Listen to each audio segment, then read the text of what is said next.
So nitoka asubuhi nilikuwa nimefunga nyumba, nimepata kufuli yangu ilikuwa imevunjwa na ilikuwa imekelewa hivi. That's how I found it at first. Hii kufuli huwezi funga bila kifunguo, lakini saa hii it has been tampered with, kwa sababu unaweza ifunga na unaweza ifungua hivi.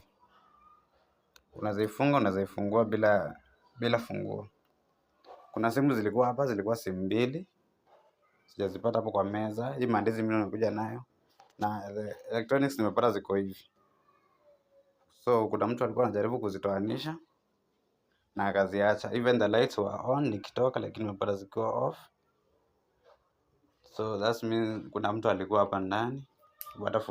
Hata kufuli iko very much tampered with. Hii kufuli ni huwezi nini. Haikuwa inaweza funguka na kufunguka hivi. But nimepata inaweza funguliwa na kufungwa hivi.